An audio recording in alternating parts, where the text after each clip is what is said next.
Hey family, God bless everybody. So I had this awesome rapture dream last night, and I don't really get them the way that I did last night too often.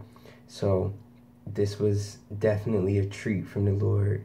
Um, it was funny because I was in my bed and I was just kind of thinking about things, and I had this vision where I saw this eagle in the sky.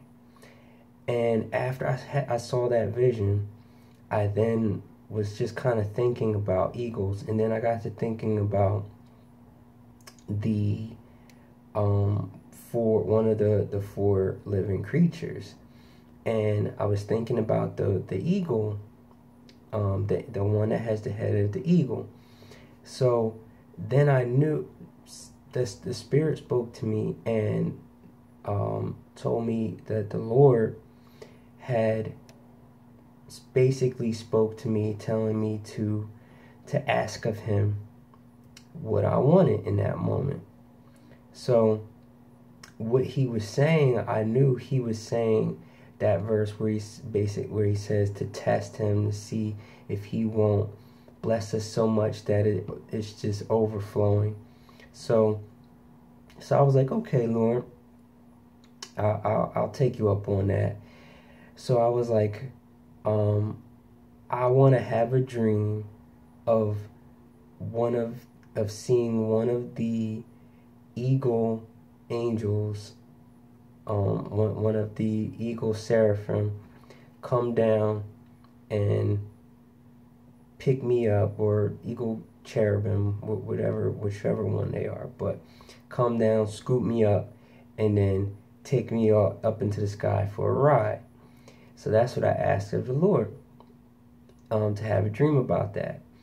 And then like I started thinking, I was like, well, wait, don't they have feet like a calf? So how would He be able to carry me then? And then at some point, I think I fell asleep while I was still thinking about all this. So I probably had more dreams in between that moment and when I had this rapture dream, but I had this dream, and it was a beautiful vision that the Lord gave me. So it starts off, I'm in my grandmom's house, and it's nighttime, and everybody's sleeping, and I'm downstairs laying on the floor in the living room, and my friend Marquise is laying on the floor like above me. And then I knew that my wife was upstairs sleeping, and I'm assuming the kids were upstairs sleeping too.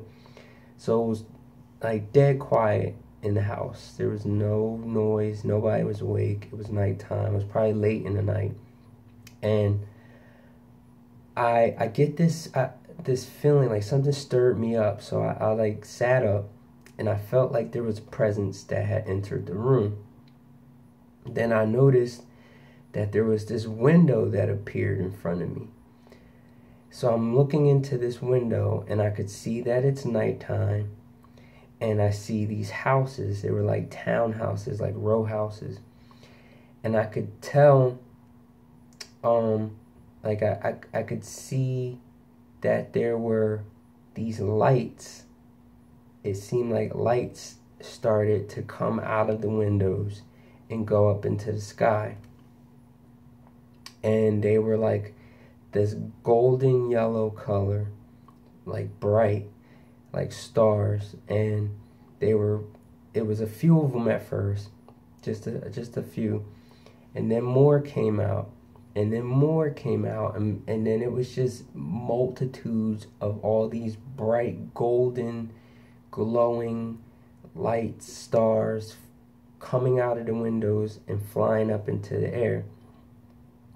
And I'm just like in awe. And then I realized, wait, this is the rapture. So I got so excited, and I just yelled out, "We're going up! We're going up!"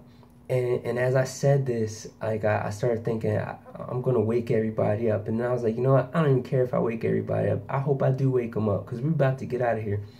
So as I said this, that we're going up, I got this warm feeling all over me, and then I felt light as a feather, and I just knew that in that moment, I don't know how to explain it, but I knew that I was about to transfigure into what I was seeing. Like I felt like I was about to start glowing like these lights that I was seeing through this window. And I just felt this change in the moment, like it was going to happen, but it didn't happen. And then like I was still watching the scene through this window, and then I realized it was a TV screen. So then the scene zoomed in to all the lights going up, and like I knew that these were people, that were these lights, and these were their spirit bodies, their glorified spirit bodies that were glowing golden like this. So as it zoomed in, I noticed that it wasn't just individual people going up, but it was they were being carried. And then I realized they were being carried by angels. Like angels were holding the people with their arms wrapped around them like this, or carrying them, holding them like under their shoulder, under their arms or whatever, and taking them up to the sky. And there were just so many, like there's multitudes going up here, multitudes going, like the whole scene, the whole camera screen was filled with people just going up. And then my focus zoomed into the center of the screen, and like everything else around it was still going on, but it was like faded out a little bit or blurred out. So then I realized it was weird, because it looked like a cartoon, like an animation, and the only way I can explain it looked like a child drew it, like a child drawn picture into an animation. And it was very childlike. And as I zoomed in or focused into this center, I noticed that there were people being held by this one person, and this person was a lot bigger than these people that this guy was holding. And it was like a small number of people, like maybe 3 or 4 people. And but this person was big enough to wrap their arms all the way around all of these people that the person was holding. So then I saw that the person, the big person that was holding these people, lifting them up into the sky, had on a robe, and he had dark colored hair and a dark colored beard, a full beard. And as I saw this, I realized this is Jesus. And it wasn't like I knew his face, but like I was like, this is Jesus. And I said that, I was like, oh, that's Jesus. And as soon as I said, this is Jesus, he smiled. Like he was just like, and then the scene ended. And I was like, what? And some other stuff happened after that, but like that dream was just so vivid, and like I knew this was the moment. Every time I have one of those rapture dreams, it's like, this is it, it's happening, it's the moment.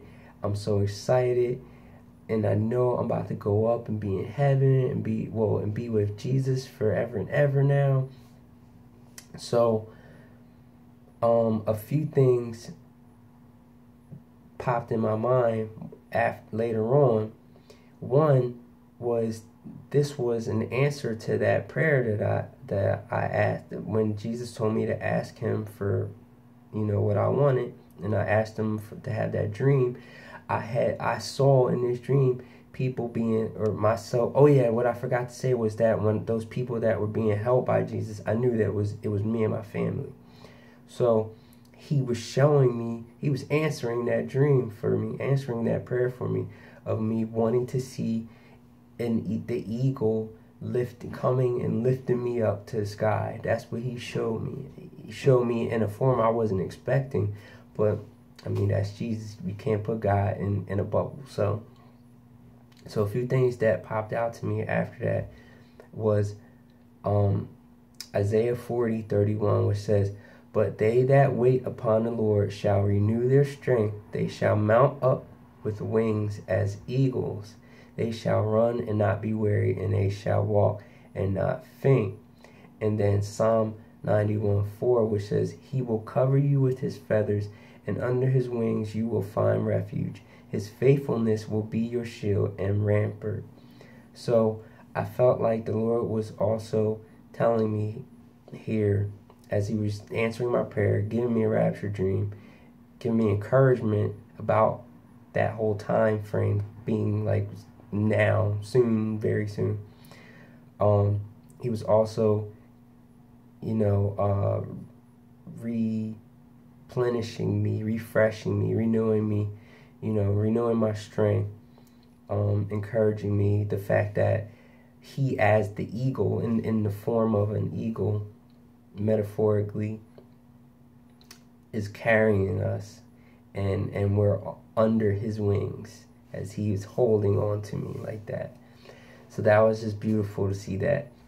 So then, one other thing I want to share with you guys. I don't know why, but the Holy Spirit is telling me, pushing me to share this. So I had this other vision where I saw that these people had erected this giant statue, like it was huge statue of some kind of Buddhist god or Hindu god or something like that. It looked more like a Buddhist god, and I saw, or I had said that, or I heard myself say, God isn't going to like that. He's going to knock that thing over. I said he's going to knock that thing down. And then I saw it was next to this highway. There was a highway right behind it. And then I said, I hope that it doesn't fall over on that highway once he knocks it down. Because I knew God's going to knock this thing down. I don't know why these people erected this thing, built it up like that. But he's not cool with this, and he's going to destroy that thing. So I feel like this was a metaphorical sense, but also I feel like it might be a literal sense. So that was one of the reasons why I felt I really need to share this, just in case this happens soon. But I know it's also speaking obviously about idols, and God warning people about worshiping idols, putting other gods before him, because he's going to knock it down.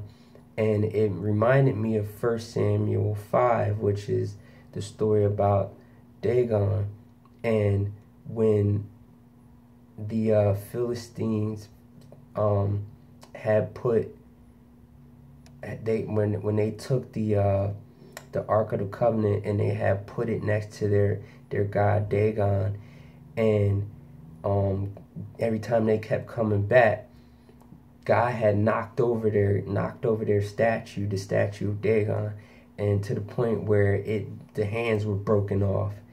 And that's what reminded me about this dream, this vision, about seeing this giant statue of this false god being knocked over, and I knew it was going to be knocked over and destroyed and broken in pieces. So Exodus 20:30 says, "You shall have no other gods before me." No other gods are going to go before my God.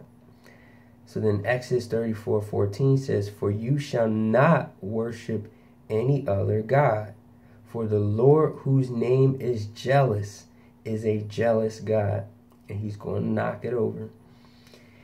Then Micah 5:13, which says, "Thy graven images also will I cut off, and thy standing images out of the midst of thee. And thou shalt no more worship the work of thine hands." And lastly, Deuteronomy 12:3, which says, "And ye shall overthrow their altars and break their pillars and burn their groves with fire. And ye shall hew down the graven images of their gods and destroy the names of them out of that place." So God's telling us here that all these false gods and idols that people are erecting more and more, he's going to destroy them. And if you get caught worshiping these other gods and being disobedient, he's going to destroy your name along with these gods. So just wanted to put that warning out there. Definitely stay in prayer, stay in the word, because we have some wonderful things happening in the spirit at the same time as all the chaos and stuff that's going on. It's all meant to be. The Lord knows the end from the beginning, and he's told it all, and we know where things are headed. So it's exciting times at the same time as sad because of the people that are still lost, but we gotta stay in prayer for them. Continue to stay in prayer for them. Today is National Prayer Day. I mean, we don't need a day specified just for prayer. To pray, you pray every day. I pray all the time. You know, have communion with your Father. So anyway, God bless you guys. I love you, and I'll talk with you soon.